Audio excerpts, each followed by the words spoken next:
Welcome to the Grappling Rewind Podcast.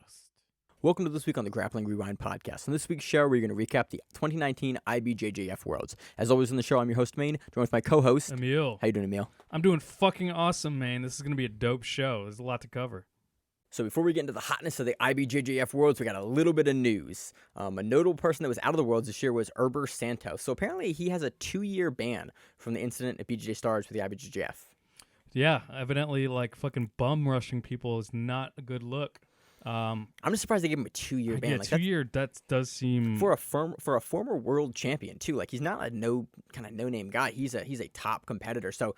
That's a lot. That's a long time. I think his personality, the more that I've heard about it, it sounds like he rubs a lot of people the wrong way. He probably has made a few enemies. I mean, that's obvious. Like he's been known as the bad boy of the sport for a while now, honestly. Yeah. So, well, but they cracked down on it. So anything else on that? Nope. In other big news, Garry Tonon has announced that he is not going to do ADCC, basically unless he is in the area during ADCC and there is a dropout. That's basically the only way he's going to do ADCC. He's not going to cater his camp around ADCC because apparently One Championship is also planning on doing a fight around that time, and he potentially thinks he may be on the card, and he wants to take his MMA career seriously. Which I honestly don't think is a bad idea. Like, I'm really disappointed to not see him at ADCC because he's always a really fun guy to watch. But he's 5-0 with 5 finishes. That's fucking dope. And also, MMA is one of those sports you can't really play around with and have to. And one is kind of matching him up with harder and harder competition at this point. So I am kind of happy that he's not going to split his time and, prepare for something. He's preparing for the thing that can, lead some real damage to his body if he doesn't prepare for it professionally. Yeah. Why do two things poorly?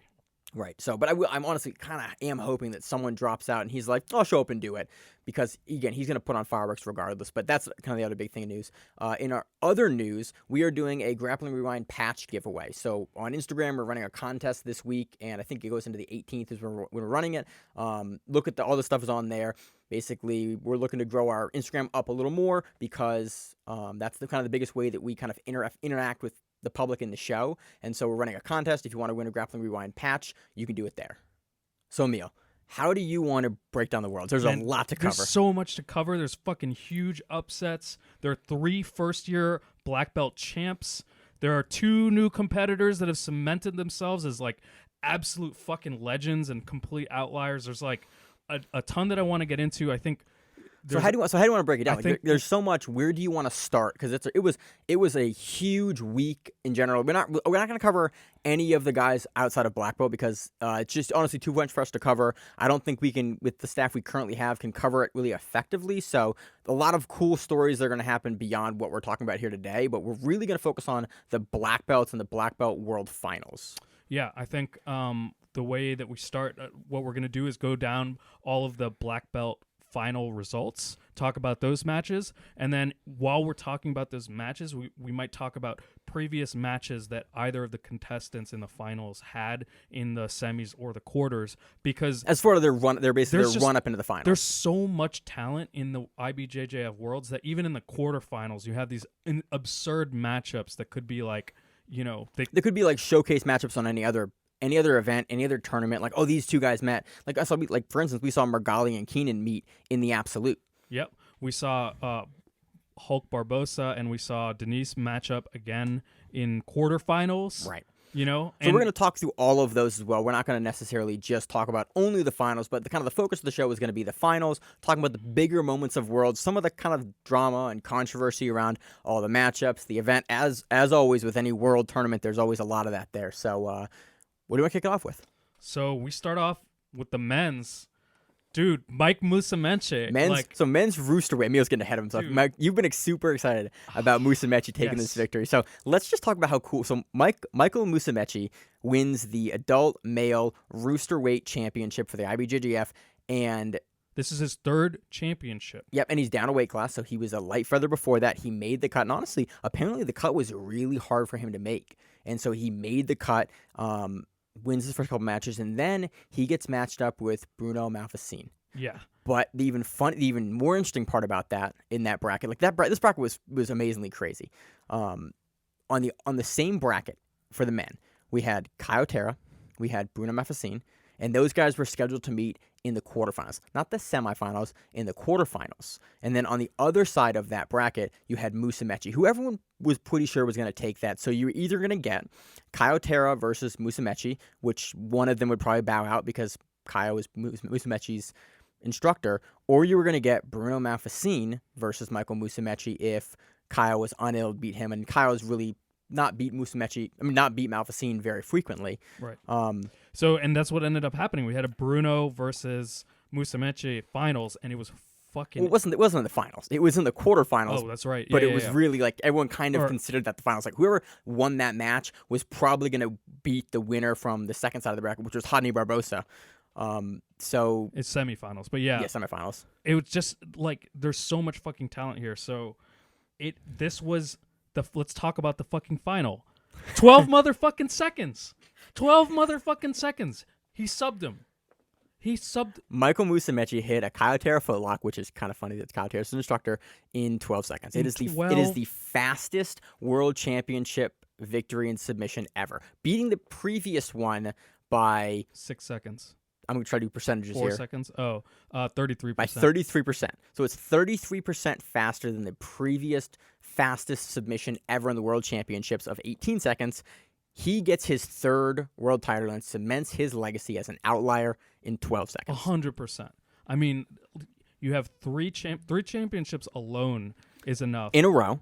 As an American, so you know that no one ever voted for you. Bruno Malfacine, who, again, we've had this debate. I consider the most accomplished male athlete in terms of his championship runs. It's either him or Buchecha or Hodger. It's not, and I won't relive this debate, but winning your division 11 times is fucking nuts. Like, right. That's just crazy. So he comes back out of retirement this time to get one more, and Mikey moves down, and Mikey beats him. So let's talk about, Mikey wins the finals in 12 seconds. In the semifinals, we had Musumeci versus Bruno Malfacine. And this was the match, really one of the highlight matches that everyone was talking about leading into this tournament. Yeah, so this match was won by points. Mikey won by points. It was a sweep battle. Yeah, it was 10-2, with Mikey getting 10 points, Bruno getting 8 points. Yeah, and it's fucking crazy because there was a lot of fuckery by the refs.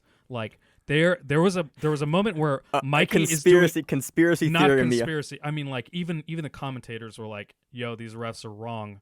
So there was a moment where Mikey was berimboloing all the fuck over the place, and at one point he's initiating this berimbolo fucking roll, and like Bruno is terrified clearly and rolls off the mat. I wouldn't say he's terrified. He's fucking shook, man. He's shook. He knew what was going to happen, and he rolls off the mat.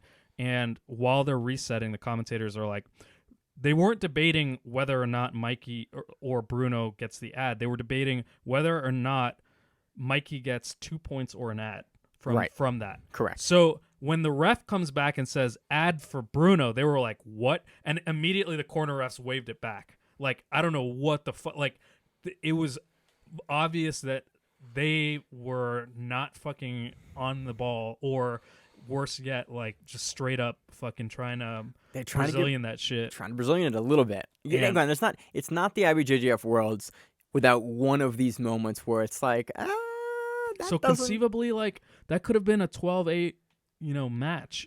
Like there was shit like that where you're just like, holy. But that was the biggest time. I think didn't they give him a penalty for that? Like they gave him a penalty for fleeing the mat at one point when Bruno was out.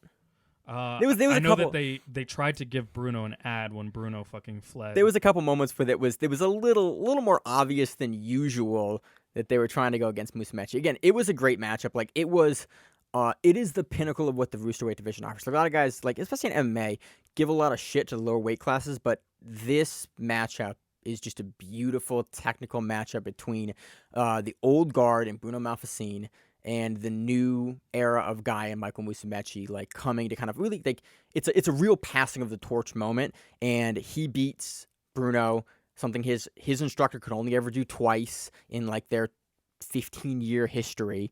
And he beats him on his first outing. He takes that title from Bruno, and now he is the first American to ever get 2 world titles, and now he gets a 3rd world title in consecutive years at a weight class down. And takes it decisively too. He outpoints him. He outpoints him when the refs were kind of against him, and like he earns that. and then he wins in the finals in 12 seconds. Yeah, absolutely. I keep forgetting that his finals match wasn't the Bruno match. Yeah, me because they too. were in the same bracket. I consider that, it's just like, I think at one point we were like, wait, who did he sub in the finals? Like, oh yeah, Rodney Barbosa. Yeah. So yeah, incredible match. I'm excited to watch Musumeci just absolutely shoot off from here. He's gonna do Worlds again next year. Yeah. Like he doesn't do a whole lot of super. I think he did ACBJJ. I think once last year, but like he's not very active. He's not. He and Meregali they just show up like Grim Reaper and then fucking take lives. It's so weird. Also, on a funny note, his sister also won a world title. Hell yeah. Yeah. We'll talk about that in the ladies. When we go through the ladies brackets, we'll talk about that. But let's move on to light feather here. That's just so amazing. Like. I just can't stress how cool of a moment that was, and like go back and kind of go through and watch this because this is a big moment for the roosterweight division and for the sport overall. Yeah, for American competitors, absolutely, and for the sport, Emil. Yeah, like I don't care he's American. I'm not big on nationalism, but it's a big deal. Go back and rewatch both those matches. Hell yeah. Moving on to the light featherweight division, the division that everyone had opinions on because we had a semifinal closeout. 2 of them. Yeah. We had double semifinal closeouts and then a closeout in the finals. It's just like... But have we ever had... So what happened is Cicero Costha showed up. And all 4 guys from Cicero Costha were put... There's 2 brackets for the light featherweights, and they were all on opposite sides of each bracket. So Meow Brothers were on one side of the bracket A, of bracket 1. Joao Meow was there, and then on the other side of bracket 2 was Paulo Meow. And then we had Thiago George on the opposite side of Paulo's bracket, and we had Jose Tiago, I can't read right there, on the other side of Joao's bracket. So they meet in the quarters, they close out, and then the Meow Brothers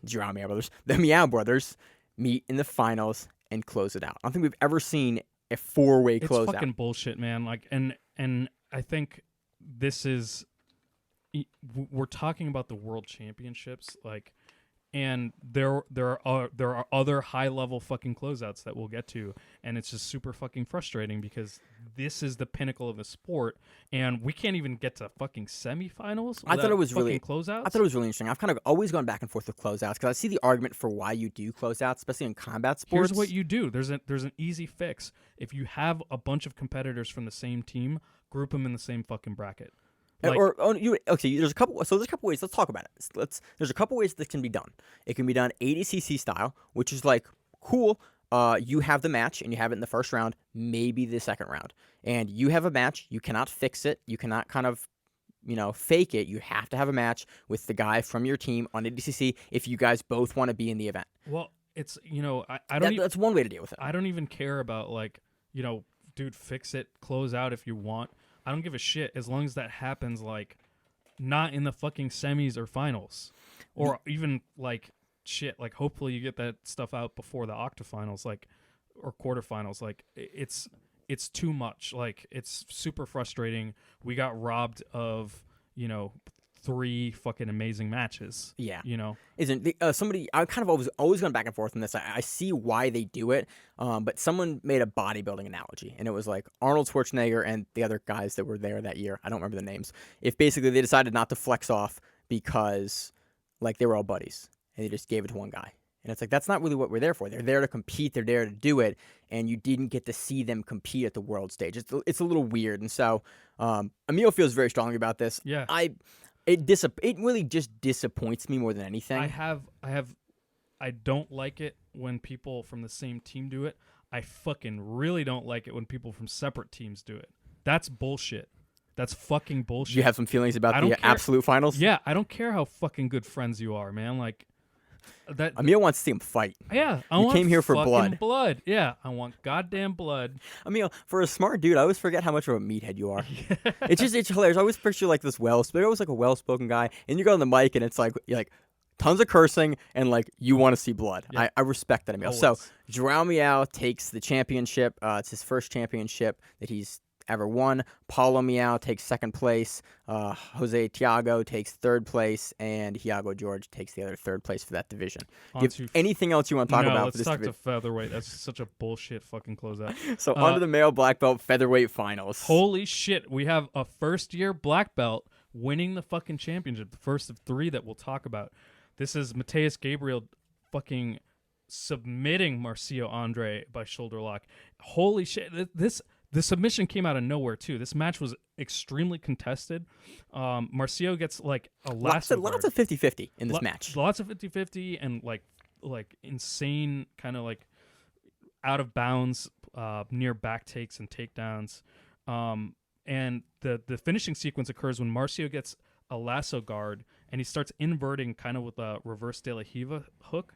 And Mateus just sits back and grabs Marcio's far arm and just twists the shit out of it for a fucking shoulder lock.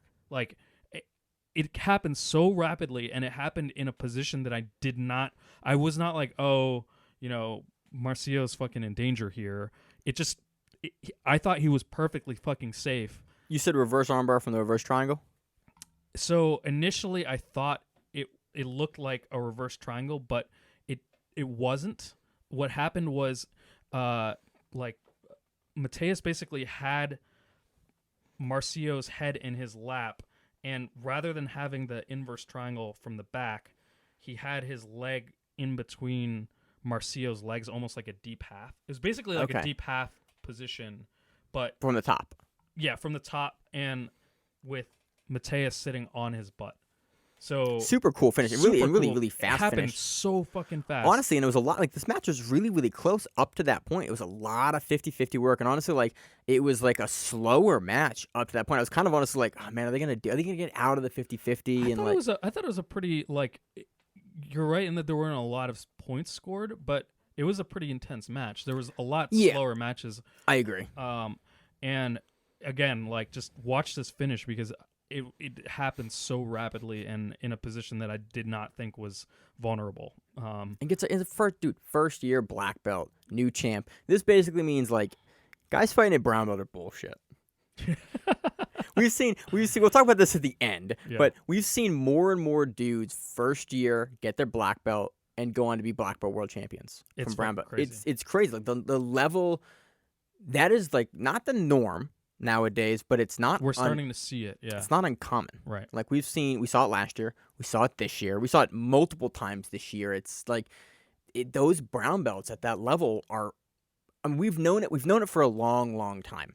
But the fact that we had 3 first-year black belts take world titles this year really puts it into perspective. Like, man, those brown belts winning the world titles are on the black belt level. And, like, at the elite black belt, not just at the black belt level, they're at the elite black belt level. So that was super interesting. Yeah, it's awesome. It means that the sport is attracting like deeper talent. Our talent pool has deepened as the sport has grown and proliferated throughout the United States. And sorry, did I say Marcio Andre won?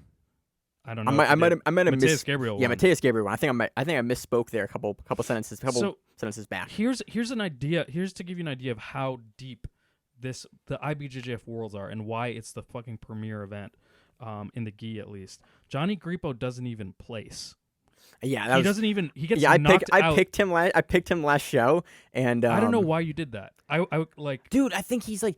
We've had this discussion. He's not on this level. Like, this perfectly exemplifies, like, Johnny's. He beat the Meows. He's beat Shane. Like, he's beat other world champions. He's on the level. Like, he hasn't done it. He usually makes the podium at Worlds. You have to be able to do it consistently, and that's the thing. But he beat the Meows this year for the first time. Like, you've seen him consistent. Out of how many matchups was that? Yeah, a lot. And he, like, edged it out. Like, that's the thing, is he's an incredible competitor. There's a lot of incredible competitors that, like, can on their best days hang with the elite and even the outliers, but to win a tournament like Worlds, you need to consistently do it. You need to be able to go through a murderer's row. We'll talk about this piece of consistency a little later at the heavier guys. There's a point I think you'll want to bring up later, but yeah, that's one of the hallmarks of Worlds, is like the guys that usually win Worlds are the guys that consistently are always at that top level, are always winning, are always the elite guys and like towards the outlier guys. Like guys that win Worlds, I mean, that's kind of one of our criteria for becoming an outlier competitor. But that level of consistency is really important to win Worlds because everyone brings their A game and like the A-est of A. They bring their once-a-year game. Right.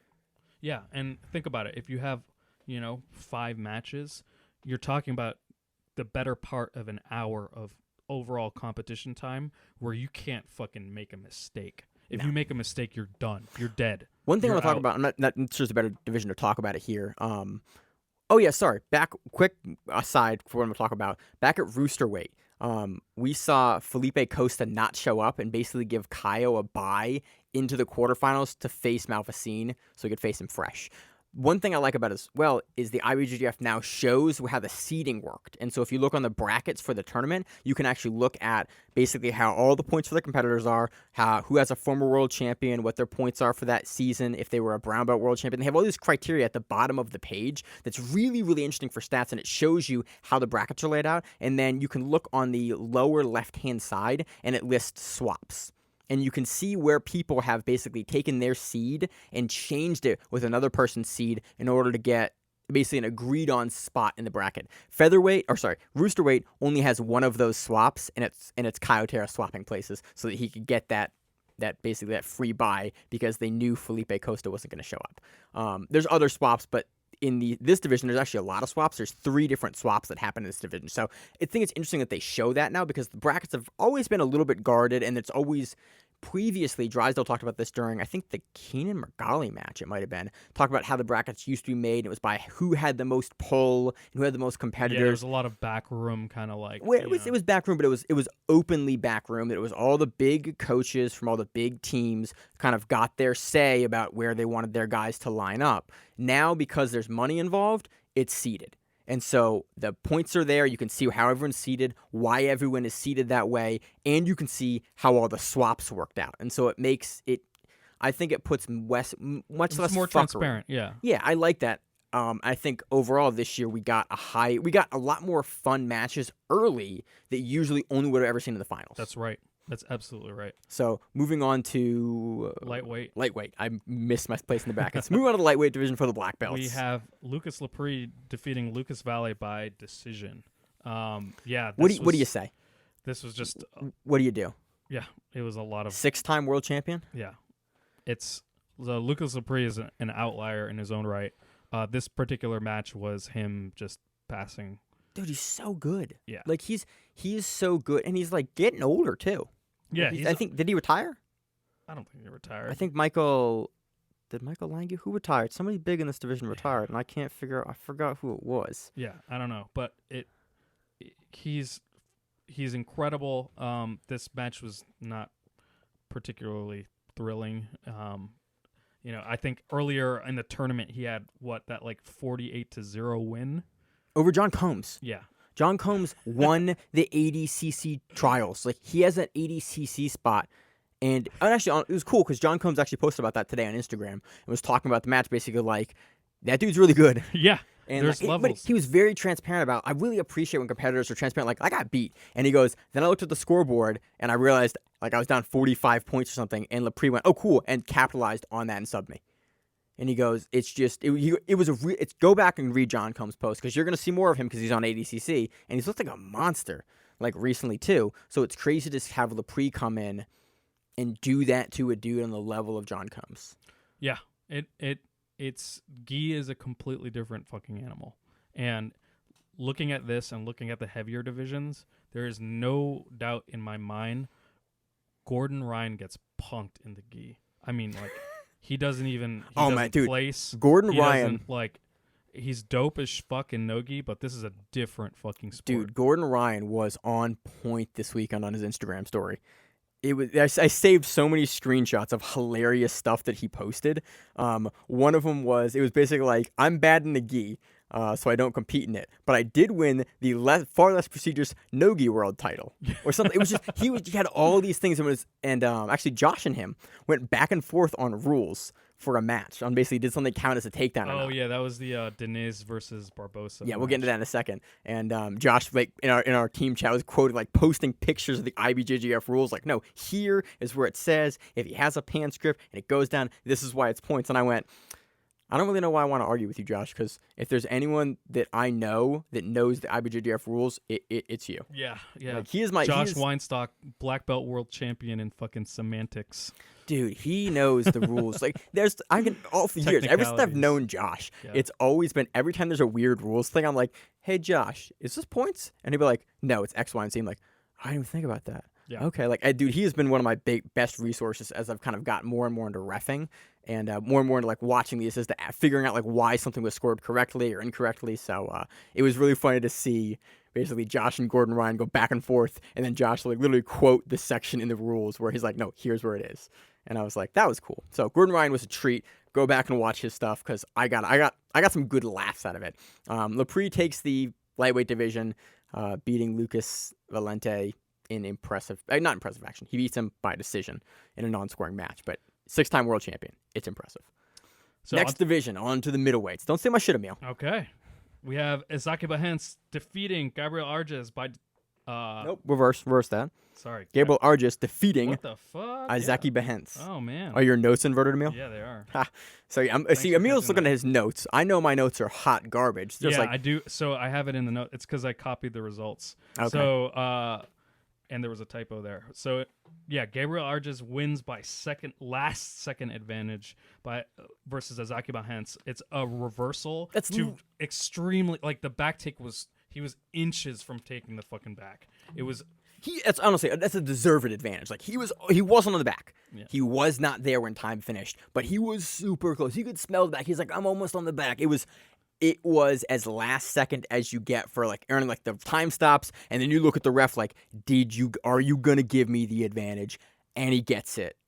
And he gets a world title off an advantage. I've bitched about this before. Again, these guys are really, really great. I think now that I've done this for an extra year and we've covered Worlds a couple times at this point, I have a better appreciation for, like, not that I didn't before, but the level these guys operate at, and I'm less disappointed with advantage wins. Me too. You know, I've come around to ads as well, and it's shit like this. I wouldn't say I've come around to it, but I understand it more because I cover these every single week. I appreciate the level that guys bring when they come to Worlds, and I appreciate that, like, you're not going to see the top guys subbing each other frequently at all, and so sometimes the only thing you're going to get versus a top guy is an advantage or a decision, because, like, that's what it takes to operate on the top level. Guys don't make mistakes. Yeah, I don't mind, and I've come around to ads too. Like, it's almost a branding thing. I don't mind it, especially in this case at this level, when the ad is awarded because someone is legitimately going for something and didn't get there, right? Like just savage attacking the back or savage takedown attempt, but really good defense, and the person's able to withstand it. Yeah, you're doing it. You're totally good. You're doing it on the guy who's going to be first or second in the world. What I don't like is when people strategize on how to win using advantages. Yeah, that's super disappointing. You can see it, and you're just like, but this match isn't that. It's not that. And so this was an advantage that was thrilling. This was a thrilling fucking because you're watching the match and you're like, goes down to the my last fucking god. second. Two things. Oh my god, is he going to get the back in the last second? And then, oh my god, are they going to give him the advantage? I think they're going to give him the advantage. That should have been an advantage. Oh my god, he got the advantage. Exactly. And he won. And like I said, it's almost like a branding thing, because really Fight to Win operates on a very specific kind of advantage, right? Like, you know, like their decisions are based off of submission attempts. You know, that's a kind of advantage. I think also near back takes, very near sweeps, near takedowns, near passes. Those are all situations where it can be really fucking exciting, and this was an awesome end to a match. And this was a fucking stacked division too, and this was another example of incredible talent getting knocked out early. JT Torres gets knocked out by Bahens in the quarterfinals. That was a fun ass match. I watched that with bated breath. I was like, oh, it's because I think might have been Austin picked JT Torres, and I was like, you're wrong. And then he got really far, and I was like, man, Torres is really fucking good, and I am super happy to see him at ADCC. I'm a big fan of Torres in general, though, but we got to see him versus Izaki Behance. Yeah, that's a fucking tremendous match in and of itself. And it ends, and you see Torres. So the match ends in the quarterfinals with Torres basically trying to drive and like lift to get the takedown on Behance. Yeah. And Behance like it's almost a 50-50, and like Behance is able to come up onto his butt and like just cement himself and kind of like, and you can see JT just like he goes to lift, and Behance almost like surfs on him and like rides and like kind of stands up and just almost like doesn't run away, but like balances his body weight over JT as the time runs out and kind of like balances as they go off the stage, off the mat. It was awesome. It was a great finishing moment. You're like, man, like he did all that and he didn't win, and Izaki gets to go on. And I was super upset because I love Torres, but I also wasn't that upset because I picked Behance, and I was like, fuck yeah. Like, dude, it's one thing I highly recommend to anyone watching events is look through a card, like listen to our show the week before, and that's not a plug for our show, but it's totally a plug for our show, and pick who you think is going to win, because it gives you someone to root for. Exactly. And it makes these things way more exciting. Like, I'm a big fan of Craig Jones and JT Torres, and like, but it's like, I like these guys. I picked Behance. I'm like, I think Behance is going to win. So I had a dog in that fight going into that match. And again, we try to be pretty much unbiased. We try to be openly biased on the show. I think openly biased is the way to, like, we have our favorites. Like, it's okay to talk about that. Yeah. And, you know, to to still recognize their flaws. I think we do a perfect. Yeah, like I'm a huge fan of Tinoco. Like, he was in the in the semifinals versus Gabriel Arges, and like that was a fire match as well, because Tinoco is another guy that's like been on a tear recently and like drives for that finish, and so that was a lot of fun in this division as well. Like, there's so many great matchups, but I try to be openly biased when I talk about these. Yeah. But whenever you watch something, especially like a big tournament, pick a guy you think's gonna win. And then if they get beat, then pick the guy that beat them. Right. Because it gives you like a dog in that fight. And it makes you artificially invested in it, and it just makes stuff more like fun to watch. It's so easy to get invested in Worlds too, like when you have this just depth of talent. So I just can't wrap my head around JT Torres getting knocked out in quarterfinals. Yeah. But, so that's Gabriel Arges winning middleweight. Do you want to do the next division? Maybe? Moving on to the medium heavyweight division. I thought you were going to say it. I was like, oh, I got confused. All right, moving on to the medium heavyweight division. Felipe Pena defeats Gustavo Batista by referee's decision. I would say that the crowd chanting was the most exciting part of this match. This was like a 50-50 battle. Yeah, that's it's like re-sweeping. The chants. I have very, very strongly worded notes about 50-50 in this. Yeah. We're back to inverted 50-50. Yep. Fuck. Yep. Yeah. We languished there for a while. But Pena defeats, previous to this in the semifinals, defeats Mateus Diniz. Mateus hits a fucking cartwheel pass to back take on Felipe Pena in the semifinals. It's fucking awesome. And he just can't he can't keep it. He doesn't even get the points off of it. He gets the ads. Again, this is really what I'm impressed with Pena. Like, this, we saw Pena on Kasai, and the dude is so good at not giving points up. Like, you can get positions on him, right? But you can never settle them enough to like get points. Like him and Ali are really good about that, where it's like you get him down. Is Ali good at that? Yeah, he's really. Yes, he's good at that. Yeah. Fuck you, Emil. Give me a look. But Pena is particularly really good about that. Like, you can get him down. You can almost get to his back. But he's always like turned a corner or turned an angle. Like, he's super hard to settle anything on, and then for the refs to award it, because he just knows where not to be. And that was super impressive, because he gets his back taken basically, and then is able to get out in just enough time to not have it score anything. Right. And you were like, Jesus, Pena's really fucking good. Yeah, incredible defense. And then the match before that, Mateus Diniz defeats Hulk Barbosa in a quarters final rematch from the previous year, where that was the incredible match from the previous year, where that was the back-to-back, not clock choke, bone arrow choke. So, quick aside, Josh just called us, and we had to pause the recording. We're going to put out a bonus episode with Josh's take on Worlds and some other stuff that happened this weekend a little later. So look for that on the same Grappling Rewind feed for podcasts, wherever you get podcasts. That'll come out probably a couple days after this show. I'm guessing probably like Thursday. So keep a lookout for that. Where are we at, Emil? we were back at the quarterfinals fucking rematch between Matheus Diniz and Lucas the Hulk Barbosa, and Matheus actually fucking revenged himself. This year he wins over Lucas Hulk Barbosa to go on, but then loses in the semifinals to Felipe Pena. This is just a fucking stacked tournament, and there's just going to be great matches even in the quarterfinals. I think I picked Barbosa, by the way. You ever be wrong in the quarterfinals? You and I think it was Drysdale also had like I remember him saying like all right, so already 2 of my like final 4 are knocked out. Oh yeah, I remember that. So yeah, it's just huge fucking upsets. That was weird. Like on day 2, when they were still running 2 mats for the black belts, they had Hywell Teague on one of them, and they had Drysdale and Estima on the other ones. And then during the finals, Estima and Drysdale did the Portuguese commentary, and Hywell and what's the guy's name? I'm looking. British dude. I'm looking right. Not Sean Williams. I'm John Evans. Him and Hywell Teague and John Evans did the finals for the English speaking audience. Drysdale and Estima are like boys, and they kept like not commentating the matches, and they just kept like telling like old school jiu-jitsu stories, which was kind of cool until cool shit started happening, and I was like, Drysdale, commentate the match. Yeah, it was.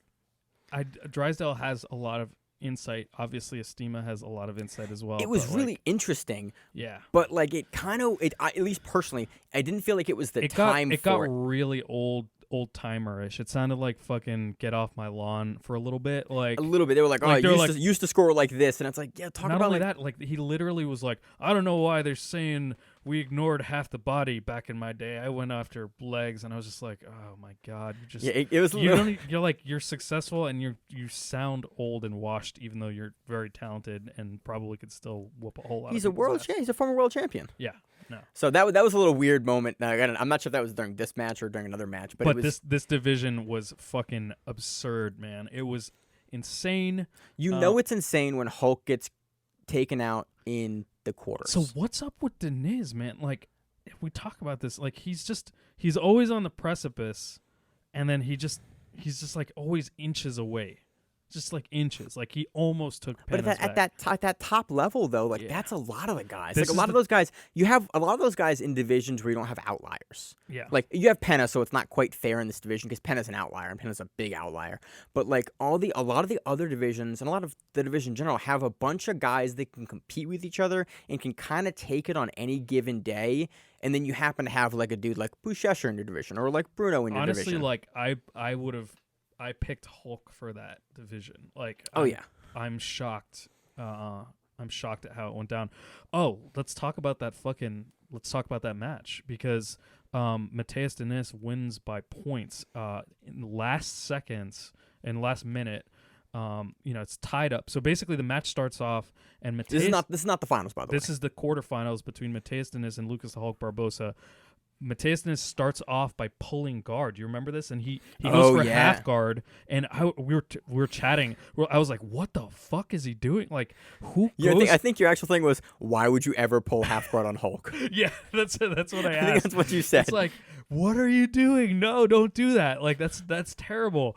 And then not only is he doing half guard, but he's reaching under for deep. He's trying to go deep half on and Hulk. I was just like, what? I was like, I feel like, I mean, I know you're a top competitor. I know you have a game plan, but like, I just feel like this isn't a good idea. Yeah, it's just when you get stuffed there, when you get stopped in attempting deep half, it's so draining. Like someone because you've got to hold the guy up the entire time and hold keep him up. Him in your, and it's just, if they have head control, which fucking Hulk did, they're just ripping your head, like, and Matheus was holding on for dear life on the pants grip for the leg, trying to dip under, which you have to. So they eventually get stood back up, and Matheus is like, he's not making that mistake again. He's like, well, that was not a fun time. Cool, I'm gonna stand. And so they do the like shitty judo thing for a while. And I love how this is a semifinals or quarterfinals of the world. You're like, oh, they do their shitty stand-up thing. They're like, these are some of the highest black belts that exist on our sport. No. It's they're amazing. Yeah, that came off snarky. It came off funny. Amazing. Like everyone knows you're not serious about that, but the way you said it just made me laugh. Like it was like diminishing. Like, oh, they're terrible at this. Like, whoa, they're terrible. It doesn't look. No, pretty. they're excellent at takedowns. It's just bad judo. That's all. That's what I meant. Well, it's also like jiu-jitsu jiu-jitsu on the feet doesn't look pretty because a lot of the stuff that looks really good. Because we have wrestling takedowns. Well, you have wrestling takedowns. You have judo. It's a jacketed like. It's not the same sport. Right. So, like, what scores you points in a takedown in other sports is not advantageous in the sport. So, a lot of people, like, wrestlers look at it and, like, judo goes, look at, oh, it's bad. It's like, no, it's jiu-jitsu stand-up. Like, jiu-jitsu stand-up looks different for a reason because the goals of what you're doing is different. The positions you want to end up in are different. So, it's not going to look the same. So, here's an example, right? Towards the end of the match, it's more or less deadlocked, and Hulk attempts to do a collar drag, and he does that particular variety where oh my god, this moment was amazing. You fall, and so it's a collar drag where you fall and you kind of you land with your hips as flat to the mat. He tried to do a throw by collar drag. Yeah, that's a good way to. Almost tried to do it from not the knees, but like. No, he did it correctly. He did it the judo style, which is where you get your legs flat to the mat, but he doesn't have enough snap to it.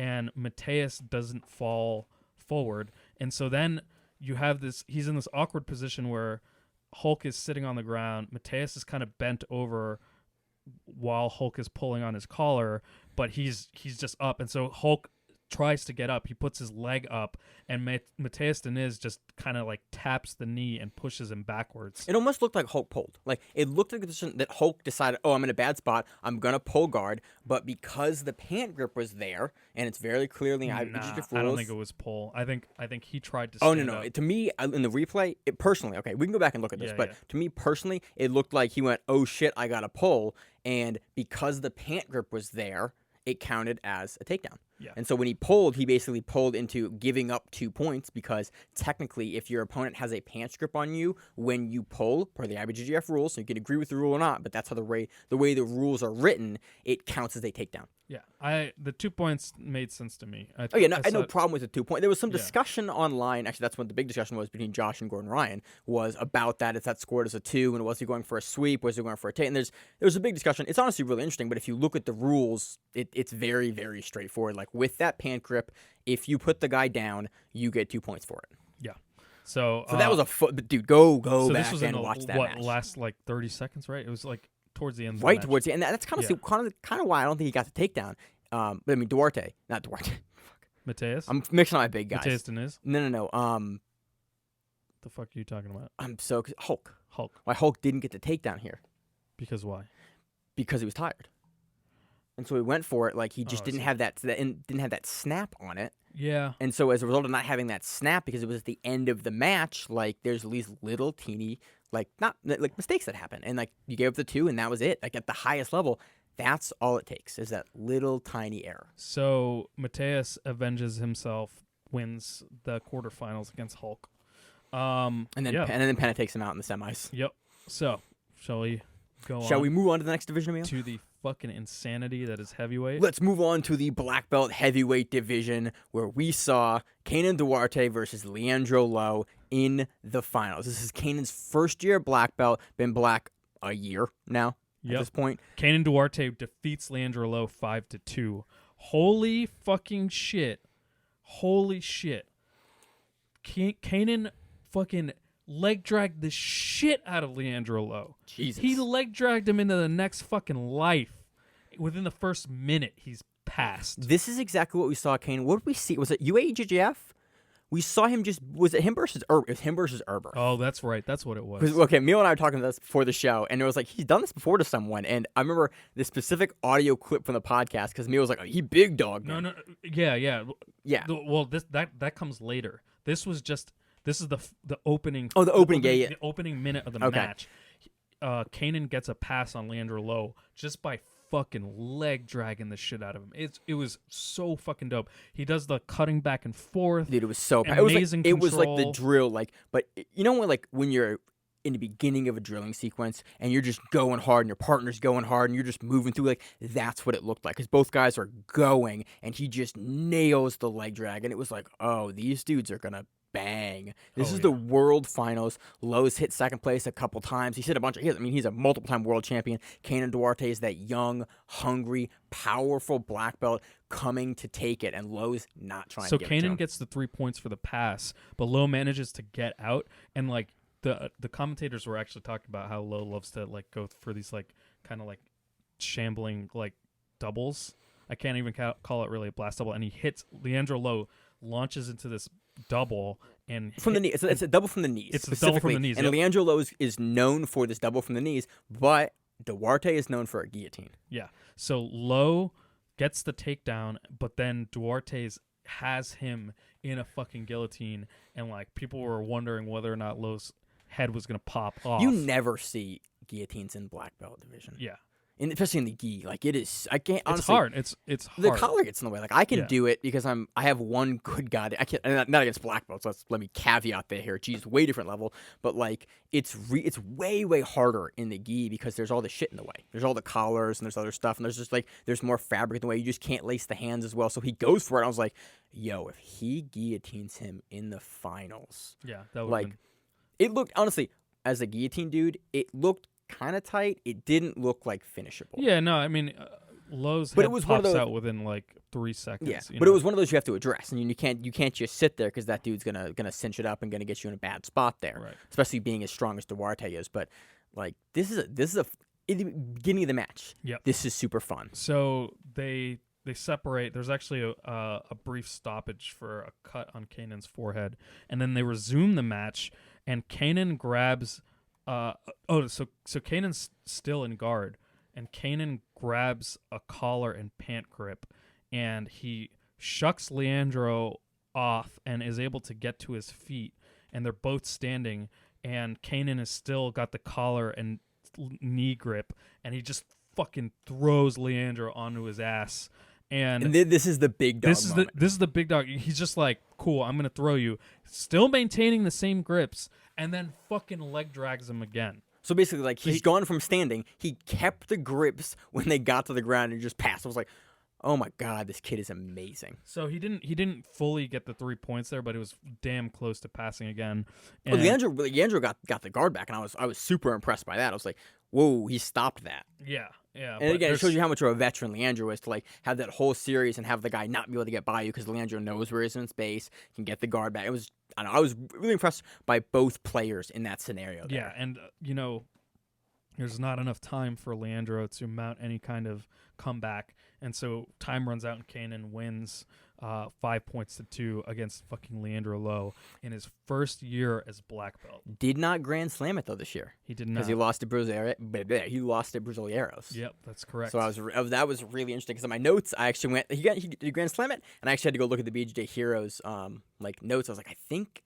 Oh, yeah, he didn't Grand Slam it. He lost to Brasileiros. Yeah, that's right. So he almost did, but super hey, close. I would say that's a fucking good run. Dude, you win Worlds as a first-year black belt. Like, You win Worlds and you win crazy. Fucking Euros and Pans. It's first-year black belt. Yeah, it's monster. It's okay. I'm super excited to see what the ceiling is for him. Like, with how good he looks, he's only going to get better. Like, and he's looked so dominant. And, like, he's not... When he's winning, he's not just like barely beating guys. No, like he's impressively beating guys. He has these big moments in almost every single match he's in.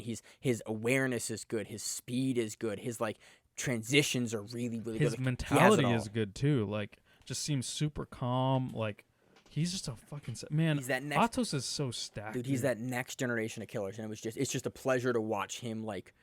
To just be crazy. Oh, so I think is it Keenan in this division? Yeah, Keenan was out of this division with an injury because he got injured versus Lo in the absolute. So we'll talk about that a bit, but it is important for this division because first of all I picked Keenan to win this division and we didn't get to see him face Duarte, but also that he got injured. So that sucks. I hope he heals his ribs up and everything's good because I want to see him versus Meregali in a couple weeks at Third Coast.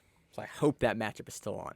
Yeah, that's tough. Rib injuries even if it's just a bruise, take a fucking while, and they're very painful, man. So, hopefully that's a speedy recovery.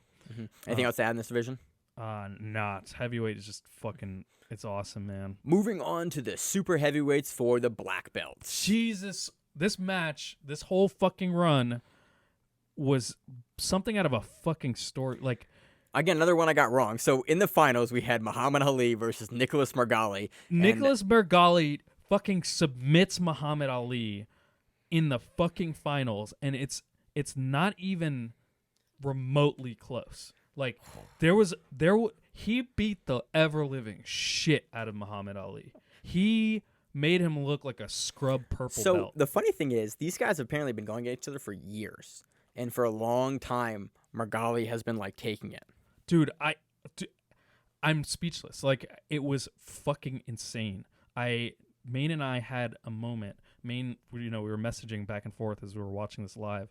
And Maine said exactly what I was thinking. He messaged me. He goes, there's, fucking maybe minutes into the match. He goes, oh, Meregali's going to finish it. So I messaged you. I'm less savant here. It was the first time Meregali got the back with the zipper grip on the collar. Yeah. I looked at Meregali's hand position. I'm not saying, like, there was any kind of, like, prognostication. I'm saying the writing was on the wall. Like, anyone who's practiced jiu-jitsu would see that match and see the inevitability of a submission. Hey, I like to think I'm pretty good and, like, pick that up. Nah, dog. Like, Meregali had him in a fucking triangle that he had to, like, legitimately defend. A bunch of omoplatas. Omoplatas. Fucking that nasty twisting arm lock. Do you remember that? Yeah, There's basically. an arm bar, and they started fucking twisting it. And in credit to Mahamed Aly, like, he made the angle and turned his arm backwards in, like, the correct way, and, like, it didn't. Dude, Meregali throws up subs. Like, we talked about it in at the 2018 You can't put it in those recap. terms because, like, throwing up subs, like, it sounds like the shitty straight ankle lock that someone throws up to try to, like, these were fucking dangerous submissions attempts. Like, Meregali doesn't throw up sub attempts. right. He throws up subs. He throws up subs. Like, you have to address. He's coming for your head. Yes. Like he did this during the Keenan match. We'll talk about in the absolutes. Like, Mahamed Aly, I think, is probably the strongest guy in this division. Like, from a physical perspective. I think he's second to fucking Meregali because I just think he's, like, you look at Ali, and, like, Meregali's long and he's lanky, and he's a strong dude, don't get me wrong. Don't give me that leverage shit. Meregali fucking... No, not leverage, but I'm saying, like, around. I've stood next to Mahamed Aly, like, probably, like, at Fight to Win in Baltimore, like, 2 months ago? Something like that? Less than 2 months ago? That dude is... built like a statue. He's a fucking Adonis. Like, dude, there's no doubt about it. But just like the intensity that Meregali brings is he can compete at what would for another person be 100% throughout an entire tournament. It's insane the level that he fucking brings. Like, yeah, I think Mahamed Aly in a big way is a burst fighter. Yeah, like he's strong. I think in bursts, Ali is the strongest. Like, he can do some stuff that big guys can't do. Meregali can sustain that and throw it up and throw it up and throw it up. Like, at no point did any of these submission attempts look weaker than the last or look like he was waning or fading. Like, he took ground in every submission attempt, and you saw Ali have to legitimately defend over and over and over. Taking mount, like, it was just all over the mat. He was whooping his ass all over the mat. It was Mahamed Aly. The former world champion. The defending world champ. Defending world champion. Like, that's insane. And, like, Mahamed Aly, who we've seen just throw other people around, it's just... Other elite guys around, not just other people. Like, we've seen him smash other elite guys. The levels to this sport just constantly just blow my fucking mind. So let's talk about the finishing sequence here, unless you have anything else to espouse on how great Meregali is. And how great Mahamed is. Like, I think I picked Mahamed to win, and that was a decent pick here. Meregali's on another level, though. So the finishing sequence, Meregali gets the back, and he gets the zipper grip. And there's something about the camera angle was perfect, by the way, but there's something about the way that Meregali grabs the collars from the back that you kind of just, like, you can look at it, and it's different. I don't know exactly what it is, but it's a little different. You can just look at, like, hand positioning or, like, how tight his hands are, how, like, choked up he is, but you can see that he is in a finishing position. I don't know exactly what it is, but he's there twice. And the first time he gets there on Mahamed Aly, I'm like, oh, he's going to finish. And then Ali's able to escape, and Meregali gets back there. And then the second time, Meregali is able to make the angle, gets the collars in, and gets the choke from the back. Just Absolutely staggering. Like Beautiful submission, and just I don't know what it is. If someone can figure this out and tell me exactly what you're seeing there, because you can look at his hand placement and you can look at like even just him on someone's back and know that he is in a finishing position. Yeah. And I don't know exactly what it is about it, but you can look at like a still image and tell he's gonna finish the guy from the position. Yeah, again, it's his intensity. He's always taught, like everything is constrained. Yeah, it was a very quick tap on that second attempt there, and so he defeats Mahamed Aly. He gets the super heavyweight championship. This is his second world title. I think hands down Meregali is an outlier. So you think he's an outlier on 2 titles? Well, it's the fashion in which he wins. Like, if you win, he's not like eking out a decision or points or an ad. He's submitting his way through the best in the fucking world, and he submitted fucking Keenan. Yeah, he submitted Keenan recently. Keenan's weight class down though. Yeah, but still, that's submitting. He submitted Keenan at Brasileiros. Yeah, submitting someone is that's completely different. Yeah, and his what's his submission rate? It was 100%. So in 2018, last year, right? he didn't win every match in 2018, right. but every single match that he won in 2018, he submitted the person. Right. I don't know what he is for this year.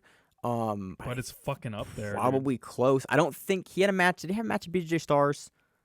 I think he decisioned someone at Stars. I don't remember. We could look it up, but I'm not going to. Dude, he's a finisher. Like he's a heavyweight finisher, and that's something you don't see. You really don't. Yeah, a ton.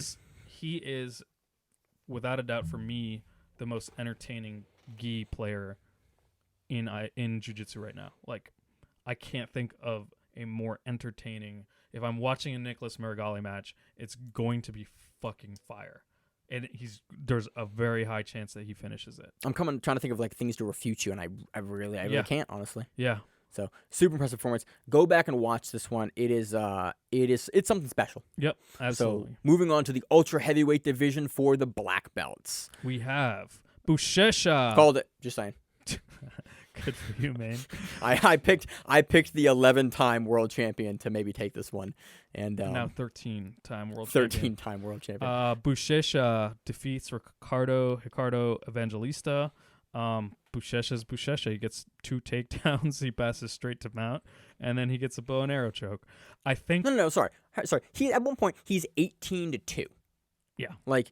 He puts on some points, and like Buchecha, what I like about Buchecha, like watching him, is like he's good. His takedowns are good, and they're like aggressive, and like for a dude at ultra heavyweight, dude can truck. Yeah.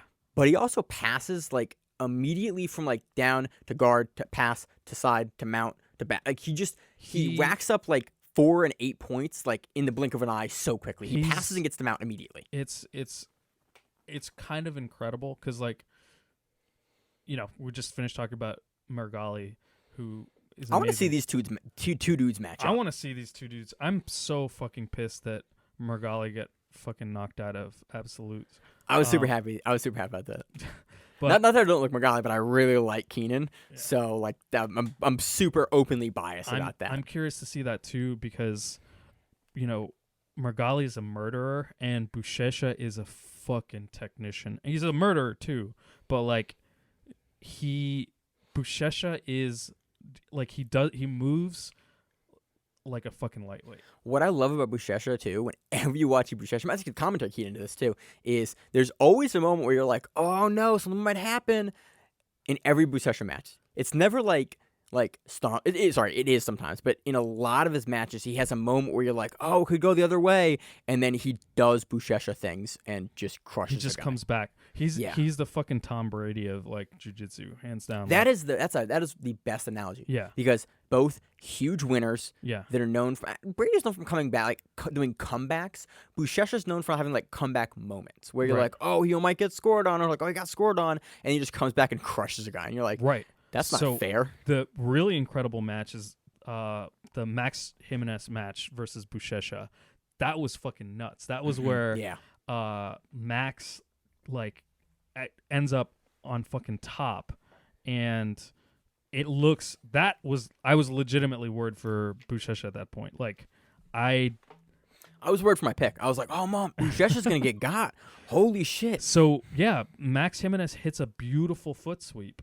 And That was super. That was Buchecha slick. down. It was a beautiful like judo foot sweep, and Max is just crushing Buchecha in top half, like just absolutely smothering him. It looked fucking miserable, and everyone was wondering actually like how long Buchecha could last here, which is a stupid thing to wonder because he's fucking Buchecha. Honestly, like I want to say I didn't do that. I was like, oh, I wonder like how long he's gonna make it. I totally did that. In my head, I was like, oh my god. And then he comes back and wins, and I was like, I'm dumb. I shouldn't have thought that. Exactly. I didn't mean. I was disappointed with myself. I was like, we want a podcast that talks about professional grappling. We watch it all the time.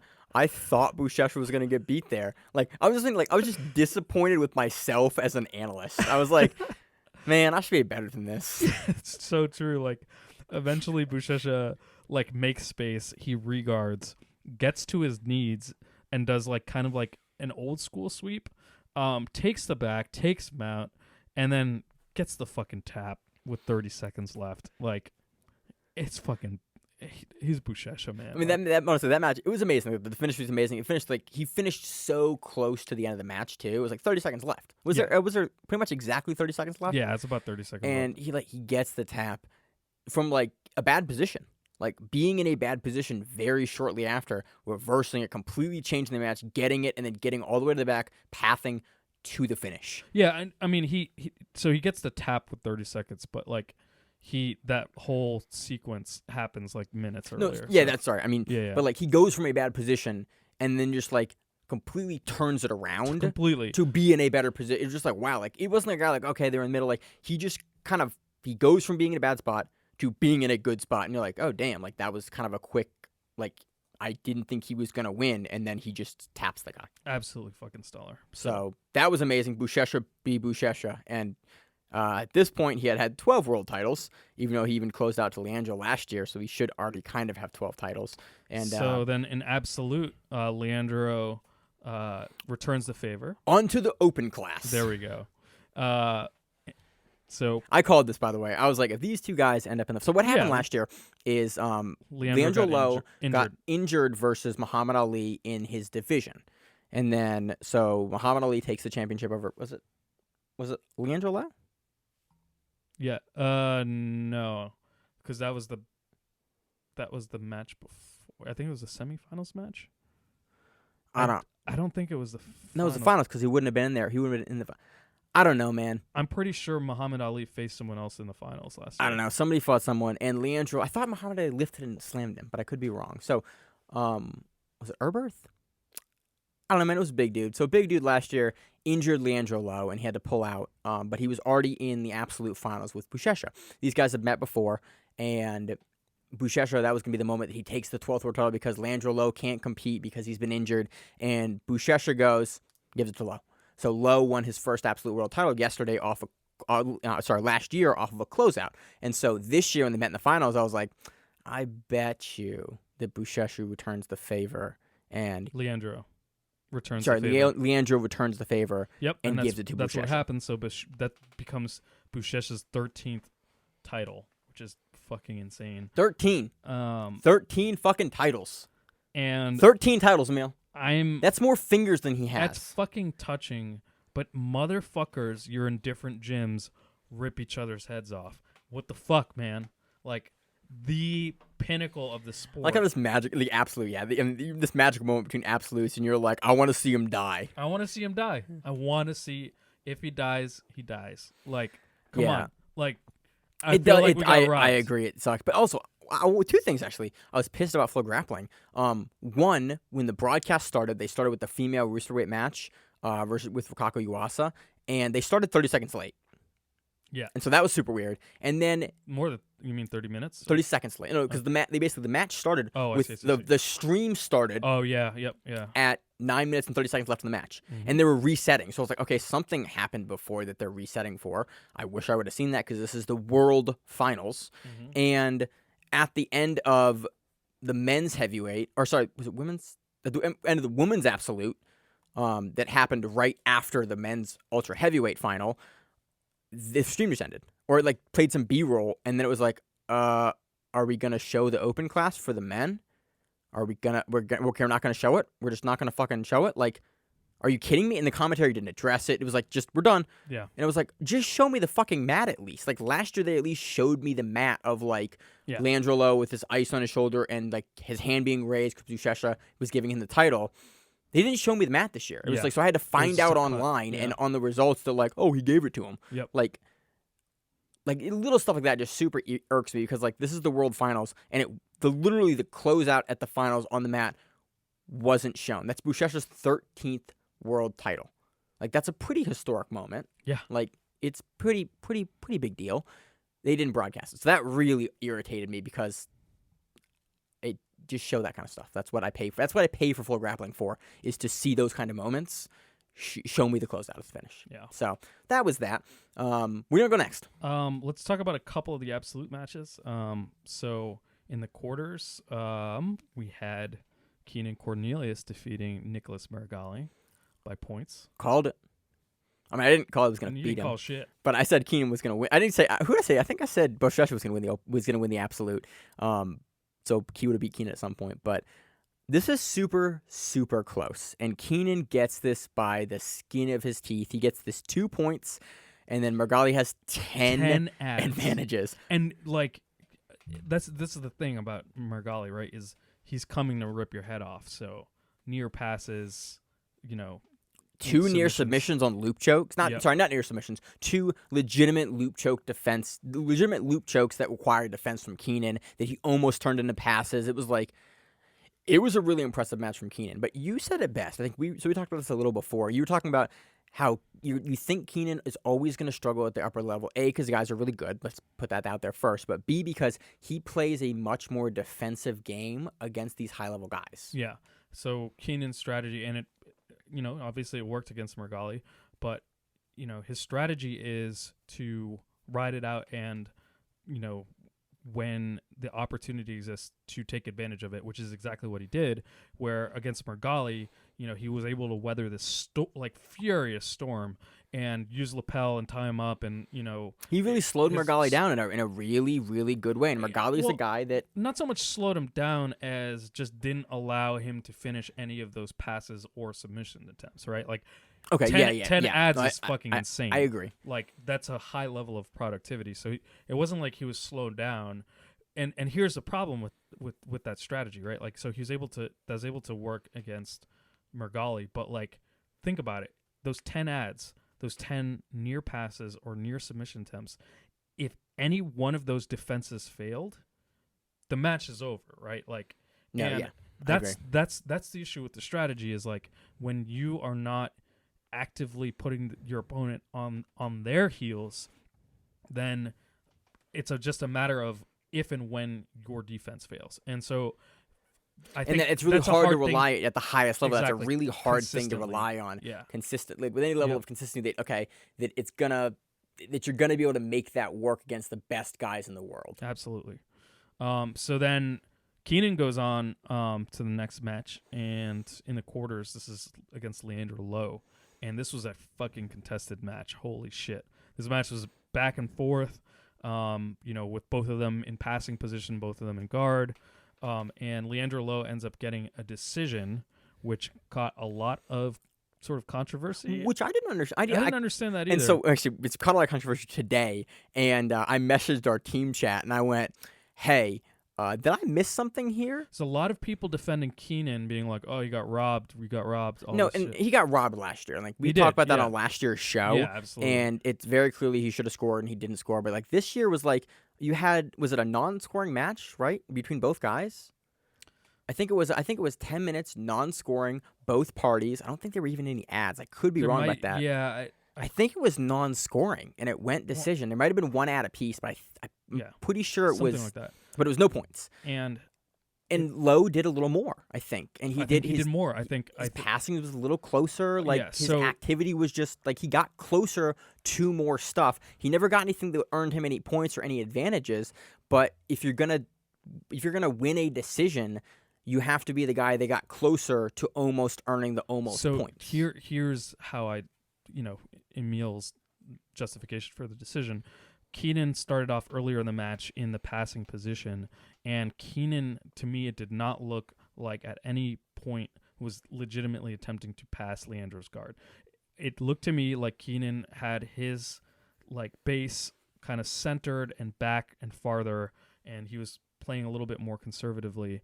And when Leandro was in the passing position, he was getting the fucking head control. He was leaning forward. He was pressure passing. It looked a lot, and he just wasn't able to get around Keenan's guard because Keenan's guard is really fucking good.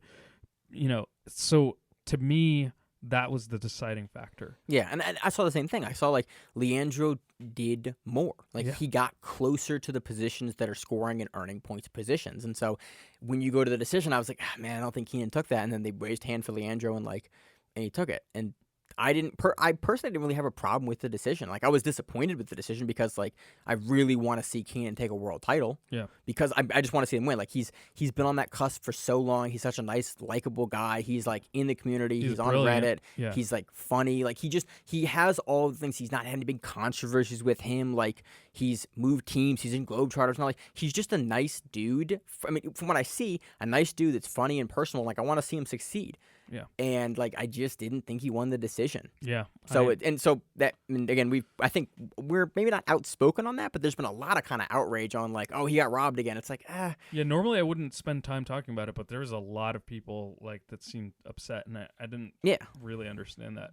Aside from I like Keenan as well. Yeah. Oh, so let's talk about other controversy. Now we're moving to the ladies here in a minute, but I want to finish talking about the men's division so that we can like give the women like kind of the full attention coming up as much as we can, but things we forget about. But what do you think about Bruno and Mikey? About the handshake thing. So apparently, we glossed over that. Yeah, actually didn't even cover it. I honestly don't like to talk about this kind of stuff because it's like I like to be jiu-jitsu, kind of no politics. It's not, but it was a big enough talking point where we talked about this before. Like I actually love Bruno Malfacine. I love him too. I love him. I think his run is the most impressive. But I love winners too, so like I'm kind of biased. Yeah, exactly. I'm the same way. And I don't mind heels. I don't like people who are fucking pieces of shit. That's completely different. But I like heels. Like I don't mind someone who's kind of a dick or kind of petty. That's okay with me. It makes the sport more entertaining. I like my athletes to be athletes, and that's kind of where I watch this for entertainment. So I legitimately laughed when I saw that happen. So what happens if you didn't see it is Mikey Musumeci beats Bruno Malfacine in the semifinals. Super humble. Mikey is so humble and so gracious about I have another piece about this. Yeah. Whenever Americans win, they're always super reserved. From what I've seen, at least recently, like look at Shane, look at Mikey, look at like those guys when they win, like they get their gi together, they get composed, they get their hand raised, but like there's never any of the ripping the shirt off, ripping the chest out, like that. Just like the Americans don't do that. I think it's really interesting. Yeah, I can't speak to that one way or another, but I will say I just think it's because they're concerned about getting DQ'd. Personally, I honestly think that's what it is. They're concerned about DQs. Yeah, maybe, but I think Mikey's just a super nice guy. Yeah, Mikey wins, super respectful, like because he used to train under Bruno. Like, he's trained with Bruno before. Yeah. And apparently he used to train, like, from what I read, I could be incorrect in this, I haven't really done a ton of research. He used to train, like, under Bruno initially. And so Bruno had some issues. And so Mikey goes, Bruno's on his knees, Bruno's upset, he's just lost. And Mikey goes to, like, shake his hand after the match. Like, so Bruno does the, like, this is like the a middle school, like, or even elementary school, where you stick your hand out and it looks like the hands are going to clasp to shake, and then he pulls it back and slicks his hair back with it while looking away, and like it was the pettiest thing I've ever seen. And Mikey just kind of goes okay and just like walks away and just like continues to like get his stuff together and put his gi on to get his hands raised.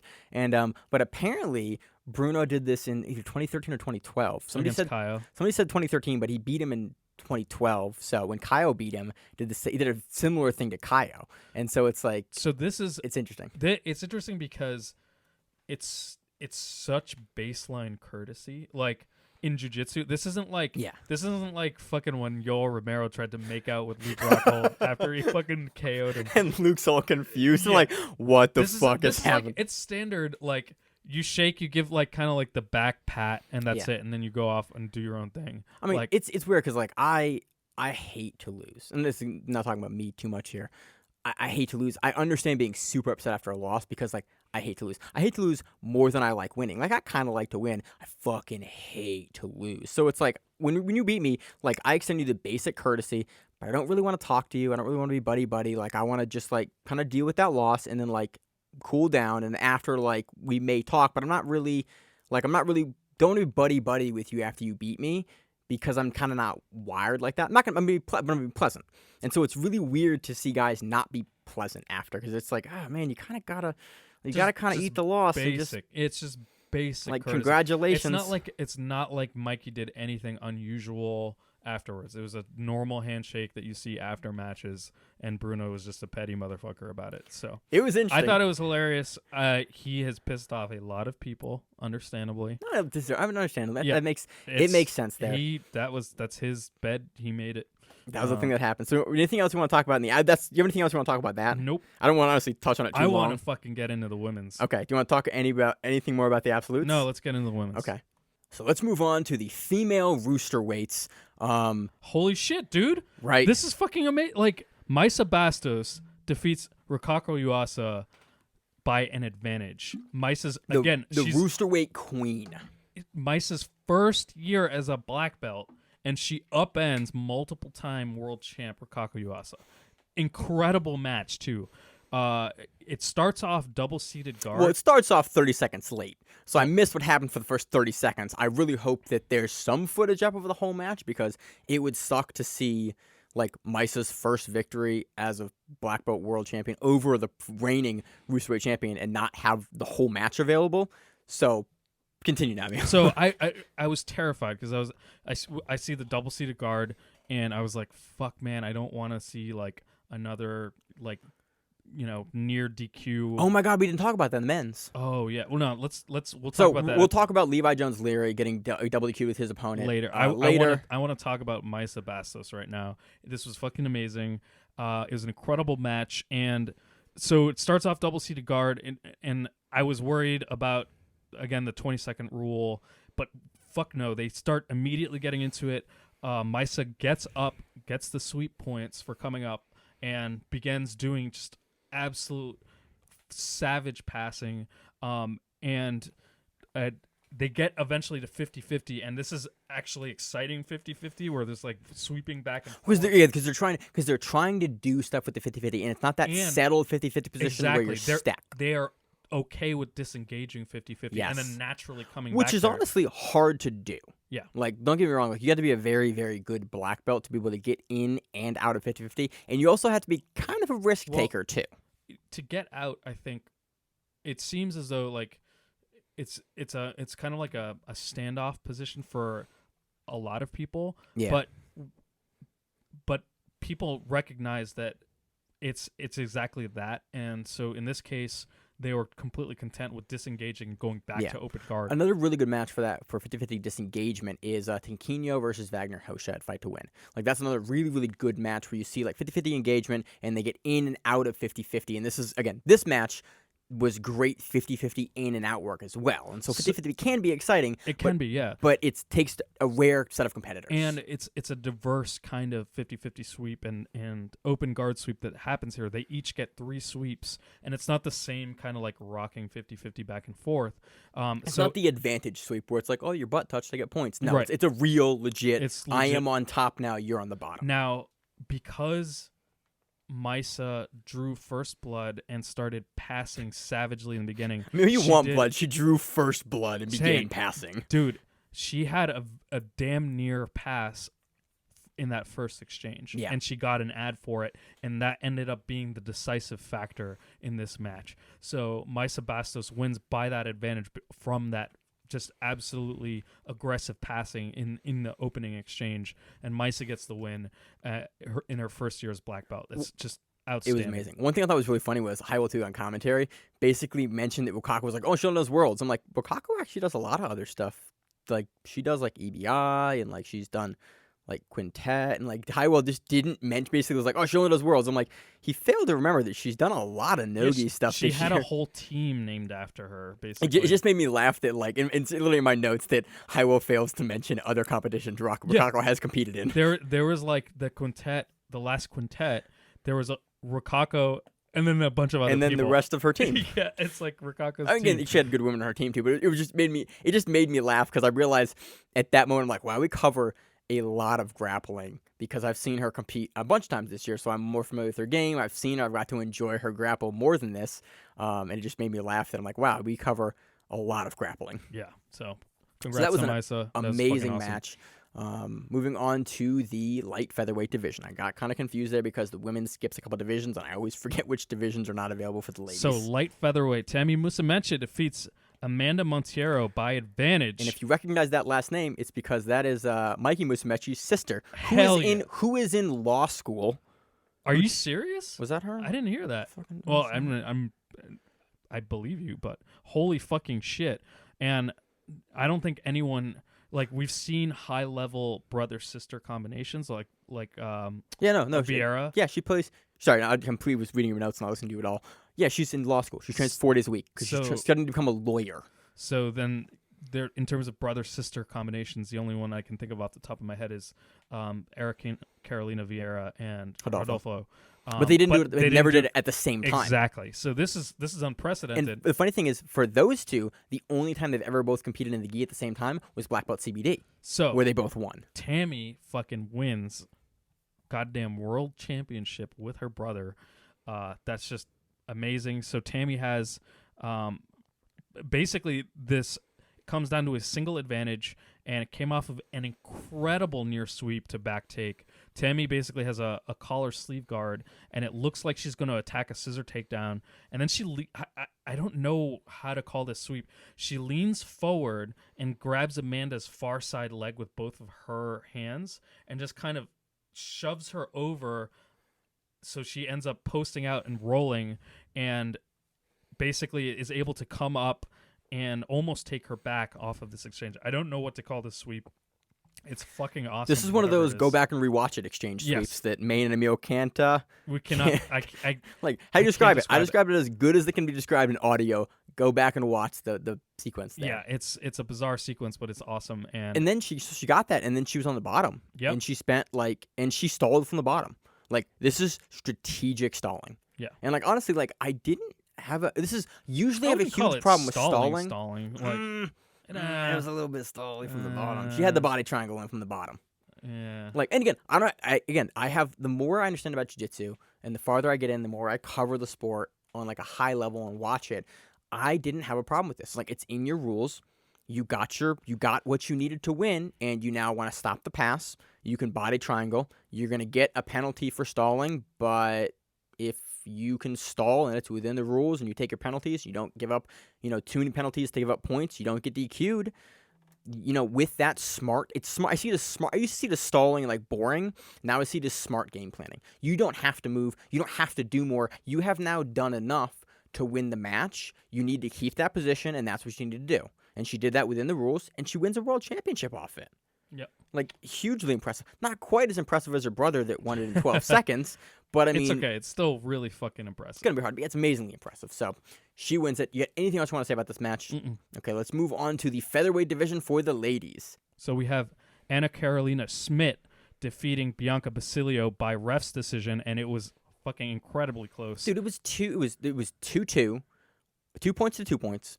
2 advantages to 2 advantages, 3 penalties to 3 penalties. This killed me because, as I just mentioned before, earlier on in the Rikako Yuasa versus Mayssa Bastos match, I was really worried about exactly what happened in this match, which was fucking 3 goddamn 20-second rule penalties. So if you don't know, for IBJJF, if there is a double guard pull, then you have 20 seconds for someone, either person to come up. Unless there's a foot lock or there's a submission, there's something basically else happening, and so... We saw a couple times in this tournament. Yeah. We saw both people pull.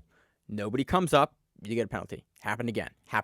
And so both in Emil and my notes is, oh shit, we're gonna see a double DQ for guard pulls and the 20-second rule. Yeah, it aggravates the fucking shit out of me. I hate that the rule set kind of is built to encourage this behavior, and I think. Let's talk about the match a little bit more before we talk about how to deal with that. But, it did get contested towards the end because this is inevitably what ends up happening is both sides get up to 3 penalties. On the 4th penalty, you're DQ'd, and they will double DQ you. In a hurry. They'll be like, okay, cool. All right, like, cool. That's one thing I do appreciate about the IBJJF is when they give stalling penalties. Like that is one thing. For the most part, is if it's the first stalling penalty or the last stalling penalty, they're not more hesitant to give one. From what I see, they are in the last 30 seconds of a match. In the last, but I do appreciate that. I don't want to see someone get DQ'd with 2 seconds to go. It's like, okay, right. come on. But I like if they're still within if there's still 3 minutes to go, they're willing to give that penalty. But at the last little bit of time, they're not. So I kind of honestly do really appreciate how they handle that disqualification penalty. But there was definitely action towards the end. Like they were both trying to hurl each other out of the fucking mat at this point. Like they were, lifting, and it was extremely contested at the very end. So that's not to say that the whole match was this way. It's just, it's how it begins. And I think, honestly, there needs to be this needs to be addressed by the IBJJF. I think, Maine and I were talking about this, and my suggestion was if you have, maybe don't offer 4 penalties before DQing someone, maybe bump it down to 2 penalties. And Maine correctly brought up that there's a lot of things that can get penalties in IBJJF rule sets, so that would be a little draconian. But why not fucking DQ someone if they repeatedly get the same kind of stalling? I honestly think that if you do the same thing twice and you get a penalty for it, 2 times fleeing a mat, I can see a DQ for that. Yep. 2 times with the double guard pull and no one comes up, I can see a DQ for that. I just feel like when you get the repeated penalty over and over again, it just makes weird matches. It is, and the thing is that both competitors are waiting for the 3rd penalty where they both have 3rd penalties. And they finally both have to do something. They know that they have to do it. So just fucking bump it earlier so that we don't have to sit through another one of these. I just feel like 4 of them, it gets a little long, especially when certain competitors are going to match up, and that's both they're going to do. Which, again, if that's your game, I have no problem with that game, but I just don't want to see you have to go through the motions 3 times before it's okay, we're both going to do this. Okay. Because usually it's not. I'm not trying to strategically give them penalties. It's usually I'm not willing to change. You're not willing to change. Okay, we're both gonna eat this penalty. It doesn't really change the match until it's the 3rd penalty. So make the 3rd penalty come faster. And there's all over Reddit and all over other places. There's been solutions for how to deal with this in other ways and how to treat the position 50-50 and there's been other ways to deal with this. I think there needs to be a different way in which to address certain stalling positions like this in 50-50. Yeah. So, dude, the match is super close. I honestly kind of thought the decision should have gone the other way. Actually, let's talk about the match. We've kind of skipped over the match. That's the beginning of the match. Really, really aggressive, passing attempts from Bianca. And it makes sense why she is down a weight class, because she is a tank. She was trying to pass with the pants grip, the butt grip, where it pulls the butt out, with that grip, and she completely lifted Anna up and was trying to pass. And Anna had the feet in and was stopping the pass, but she deadlifted her up and was shaking to get past. And it was just damn, that's impressive from both competitors. 1, to stop the pass, but 2, to lift up like that in order to try to do a throw by pass with the pants like that. Really, really impressive. And you don't honestly see it a ton, at the lower weight classes, the way she did it. You see it, but not she just was powerful in the way that she lifted, and I was really, really impressed with that. I thought the decision could have gone the other way, but again, it was a match had some fun pieces and parts in it. Absolutely. Anything else to add for this one? Nope. All right, let's move on to the next one. We had Charlotte Baumgarten. I almost messed up that name, versus Bia Mesquita. What do you want to say? What do you want to say about Bia? Bia Mesquita is the most accomplished woman fucking grappler. So yeah, there's that. She's fucking unstoppable in her own right, and this went about how you'd expect. Dude, she's so good. She's so fucking There's good. not honestly much to say. Von Baumgartner kind of held on. Baumgarten, yeah. What'd I say? Gardner. It's Baumgarten. Baumgart. It's German, man. It's a German man. This is the mispronunciation section of the podcast. Which, dude, apparently we've made that joke so much that people are latching onto it, and it's in the comments. Then it's just our mispronunciation of Charlotte names. Baumgarten. Okay, I apologize as I butcher yet another name on the Grappling Rewind. she kind of held on. She didn't look bad. Wasn't doing the wrong thing, but Bia was just a step or 2 steps ahead. She was passing. She had mounted. She got the cross, and she was going for the cross collar from the mount. Like, she got the ad from it. She just looked good in every single phase of the fight. She had Charlotte. I'm gonna use Charlotte. She had Charlotte on the defensive, and eventually she locks up the triangle, and she gets the teepee choke. Yeah. There's not a ton to say on the match, honestly. Yeah. Like, just looked really, really impressive. It is cool to see a teepee choke in the finish, because that's like not a common choke. I don't recall the last time I've seen a teepee choke aside from Josh Cisneros in like a showcase match like this. Yep. Especially at a world title. Yeah, I mean, Bia racks up double-digit points on this, so it's inevitable. You know, she is the best for a reason, and she demonstrated that. Yep. So. Rounding out the top 3, we had Jenna Ray Bishop and Gabrielle Lima. So moving on to the middleweight division. Don't steal my shit, Emil. God damn, man. I can't read the names, but man, I can read the division. You can. So we have Anna Carolina Viera defeating Laura Hallock by bow and arrow choke. This was crushing control from Anna Carolina. Like, she just, it's one of those sequences that you see, you know, you'd see like a fucking like brown belt with like 50 pounds on a white belt doing. It's just a crushing pass, crushing side control, mount, back take, and then just a bow and arrow finish. We saw a lot of bow and arrow finishes this tournament. Dude, we see a lot of bow and... Wait, no, hold on. We see a lot of bow and arrow finishes every tournament. Like, that is one of the highest percentage submissions at the black belt level, is a collar choke from the back. Yeah, well, this is the... You know, there's collar choke from the back, but then there's specifically the bow and arrow, right? Like, okay, I mean, I'm going to make a distinction. Well, there is a fucking... No, there is. Like, I agree. A cross collar choke, I think the bow and arrow is a lot easier. Like Meregali finishes a zipper choke, doesn't he? On Ali, and like the cross collar versus like the slide chokes versus like there's a bunch of different chokes that you can get from the back, but the bow and arrow, I agree, is a specific choke from the back when you turn them and actually pull them out. And I say that grip, because this is the first out of 3 consecutive women's matches that are submissions with bow and arrow chokes. So yeah, Anna Carolina Viera, who we just talked about, being another sibling brother sister with another world champion, Rodolfo, wins yet again for middleweight and black belt. So, just super impressive. Like, no, it's not a whole lot to say. Just really, it's difficult weird to discuss this match because it was that kind of crushing one-sided thing. You know, where it's just like, I'm not taking anything away from either competitor. It's just, I honestly wish we kind of talk about it more, but it's just, that's what happened in the match. It's a crushing victory. On to the medium heavyweight division for the ladies. Andressa Cintra defeats Luiza Monteiro by bow and arrow choke. So Andressa has a beautiful over-under pass and into stack pass combination, switching sides and eventually working so hard. Pass. It's just super dynamic passing. People have gotten so good at that where like there's no longer the like, oh, I'm good at this side passing. Like at this level, people are like ambidextrous with passing. You have to be. It's cool. Like I feel like the speed. Like, we see it in all sports, especially in MMA, but, like, the speed has increased over the past couple of years. Like, there's way less grinders now. Yeah. Like, you see it. Definitely, it still exists, but at the highest level, like, what wins is no longer like, oh, I grind. It's like a flash pass. Like, that's what gets passed at the highest levels nowadays. So she forces, this is Andressa forcing Luiza to turtle, and Andressa takes the back. And, again, she's just able to sink in the bow and arrow grip and finish a bow and arrow choke. Which is really fucking slick. It was honestly a really cool setup with bow and arrow too. I liked it. It was real, real smooth. But watch this passing. It's just fucking great.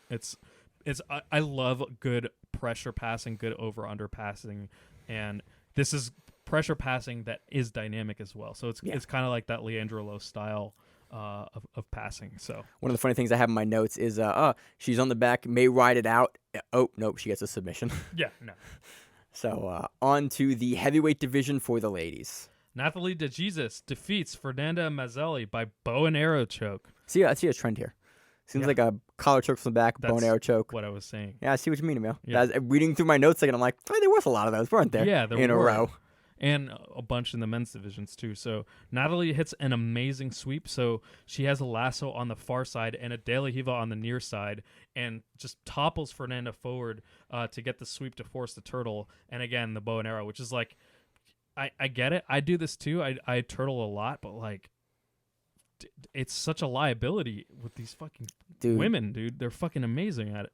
The women take the back really well. Honestly, what I've seen the past couple of years is you see guys and women jump the back so well from the turtle. Like, turtle is less of a safe position, I think, than it's ever been. Oh, dude, it seems like instantaneous now. Because it's not, because guys will roll there to stop the ad on a guard pass. Basically, if you're in the guard and someone's about to pass your guard, you can go to turtle, and then instead of getting the pass points, the opponent will only get an advantage. So there's a lot of that, and like, it's kind of built into good competitors. They know to not give up the point, they'll turtle.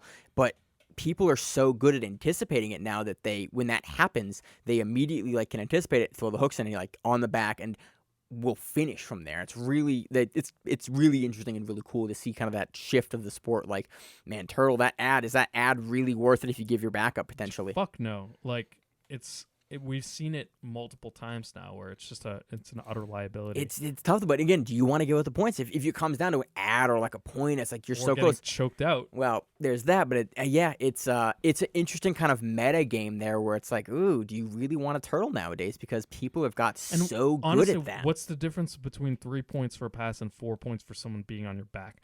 I'd much rather be inside control than have someone on my back. I want to kind of refute you, but I really don't. Yeah, I kind of agree.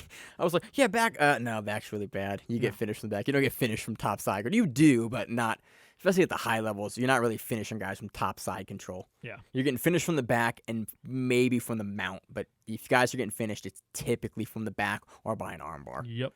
So, moving on to the super heavyweight division. I had not clicked over to the next bracket yet, Emil. You're jumping the gun here. Claudio Duval defeats Venla Lukonen. Thank you, Maine. Venla Lukonen. It has enough K's in the last name to scare me because it's got like shoulder lock from Mounted Triangle. It's got a double U and a double K in a row. Took me forever to get her last name. I'm very proud I can say it correctly now. So I was shocked at the number of inversions at this fucking weight class. I know they're women and they have a different game, but it was fucking amazing to see competitors at this weight class just like inverting, no problem, having really sophisticated guard work. We're starting, honestly, I feel like that's in general in jiu-jitsu, we're starting to see more and more people, like, there's very few people that can't invert anymore. Right. Like, and maybe it's the top biggest guys in the men's, but like for the most part, everyone understands and can play the inversion game when necessary because it's so vital to be able to go to that position to stop passing sequences and like scoring sequences. So Claudia locks a triangle from guard, and she's able to maintain the triangle and rock for the sweep into mounted triangle. And she does that. I fucking love this finish. Like, if you're in mounted triangle, consider it a control position. It's a very strong control position. Don't worry about finishing the choke. Just grab the fucking arm and twist it. Mm-hmm. And that's exactly what she does. Yeah. It's fucking awesome. Honestly, you see in the mounted triangle, and honestly, a lot of triangles recently, you see people go for that arm, and the arm, I think, finishes a higher percentage than the triangle at the higher levels. Oh, 100%. Like, because like even at the lower levels, man, like it's just the arm is right there. It's isolated, so their other arm is blocked, and so they can't grip their hands together to. I'm trying to think. Like, honestly, I have a bunch of these in comp. I hate when people say comp in competition. I don't think I have any triangle wins. I think all of them are from this armbar. Yeah. So it's like, it's just such, I feel like it's such a better, like, to make the angle, especially in a mounted triangle, if you haven't already made the angle as you come up, it's really hard to kind of finagle the leg to get that last bit of the way through to finish. So the arm is kind of exposed there. Yeah. There's nothing to control for the shoulder. So it's like you can keep fighting the arm kind of indefinitely if you're in the mounted position. Or you can just twist it. And fucking or yes, Emil, out for blood. You can just twist it and get the sub. Yeah. So it's a great finish. And Claudio Duval takes it. Yeah, that's the. Oh, sorry, we have one more division. That's on right. to the open division for the ladies. I was like, yeah, we're done with the brackets. No, we're not done at all. Calm down, Maine. So Nathalie De Jesus defeats Bia Mesquita 4-0. This is really interesting. Bia, being the smaller woman, spends the beginning passing, which was just like, it's just a bizarre thing to see, right? Like, that. Yeah, no, I was not anticipating. It can make that. sense, but like, I didn't think Nathalie would pull.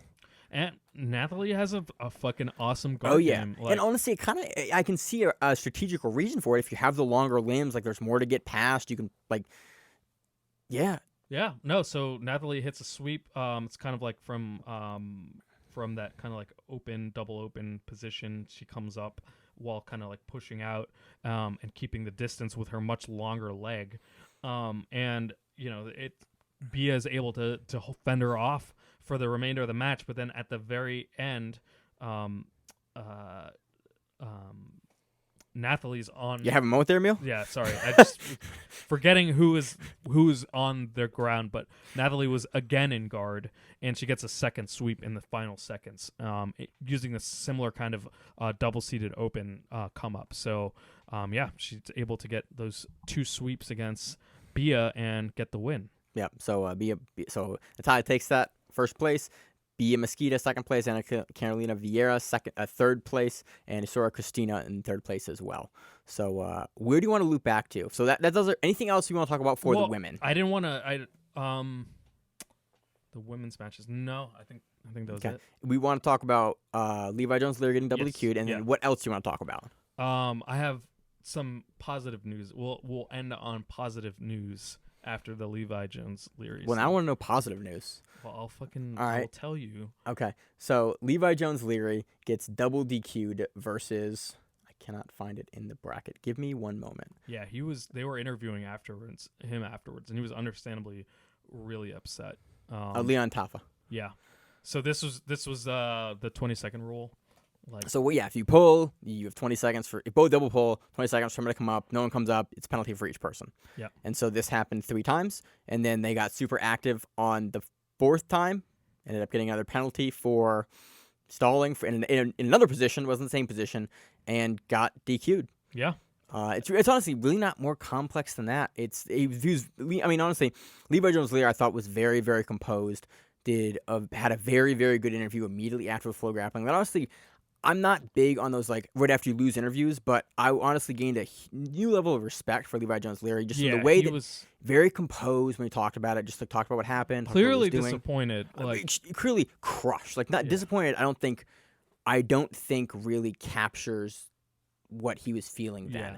But articulate, talks about his match, talks about what happened, talks about where he went wrong, talks about what he's doing in the future. Yeah. No, just this happened, da-da-da. And honestly, highly recommend go back and watch that interview because I feel like it'll make you a fan of. If you weren't already a fan of Levi Jones-Leary, it'll make you a fan of him. And I'm definitely much more a fan having watched just how composed he is in that crushing moment. Yeah.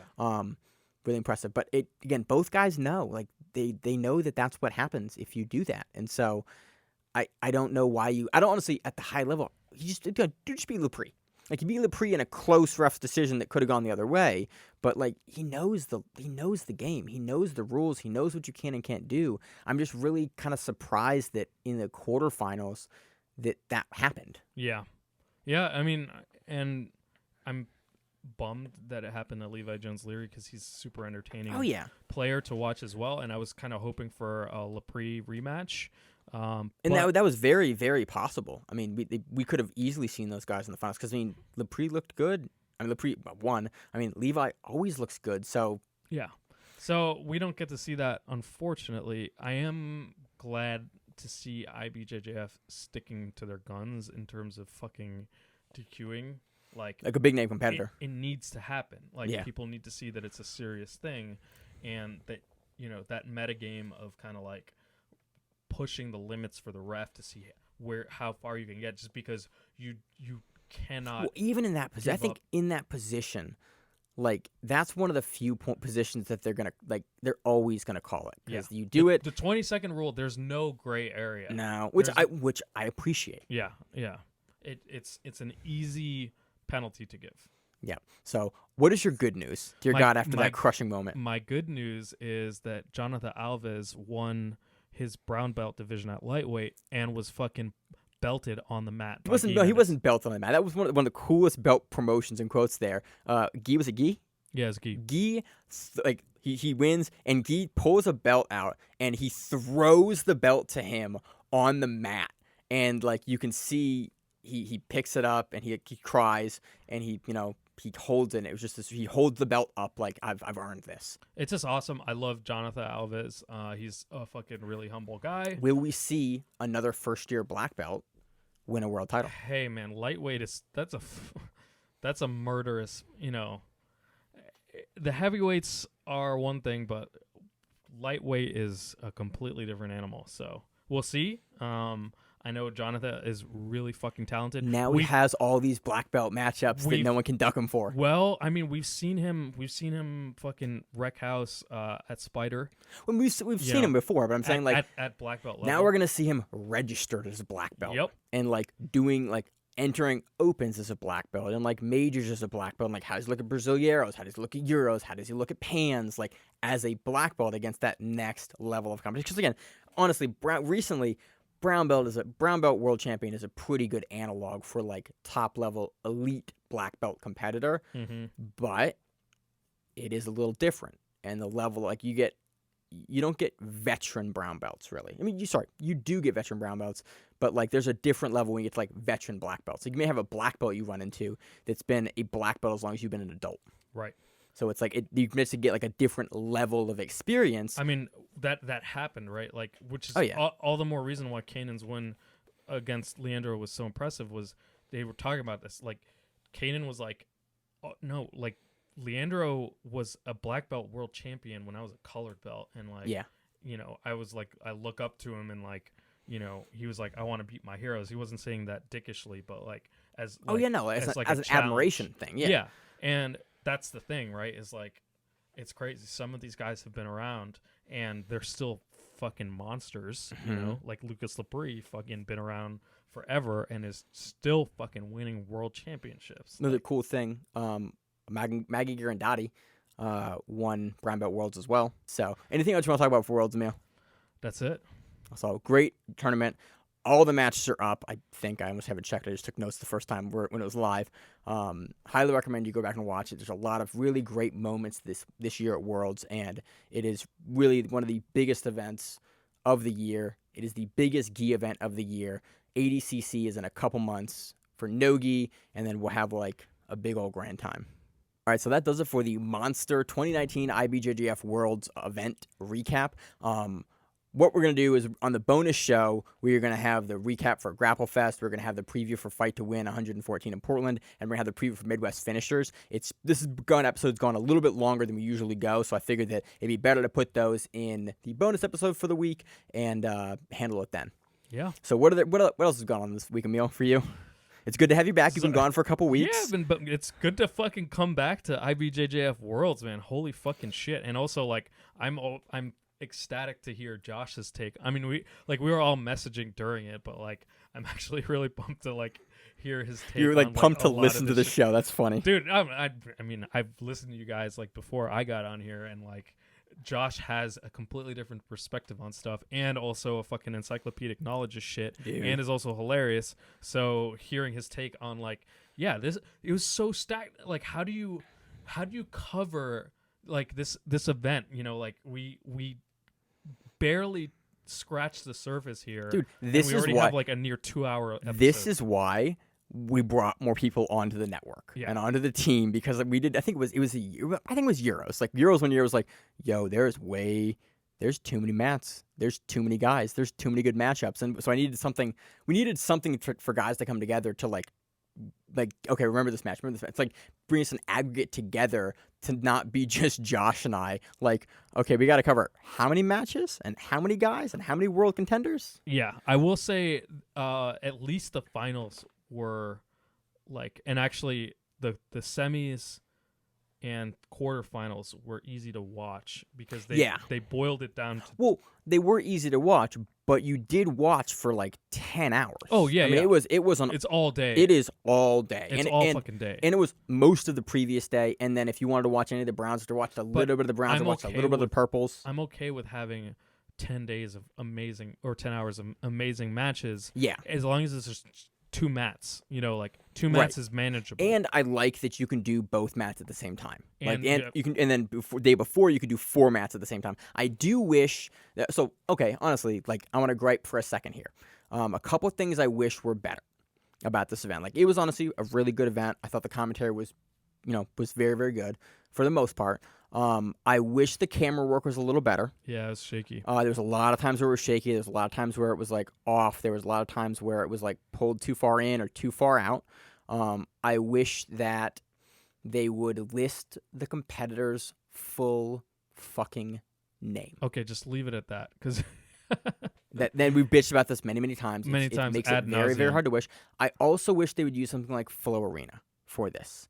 So Yeah. you can look at the brackets and you can click on the matches. I also wish they would have an easier way to like follow it. I wish like for the brackets they'd have faces, or like I wish they do a little more for the user experience, so you're not just watching four mats at the same time. I wish the mats that you're watching would have like the names of who is going. I wish it would also have like semifinals, So- quarterfinals, round of 16. I agree. Having the live bracket where it's hyperlinked would be good.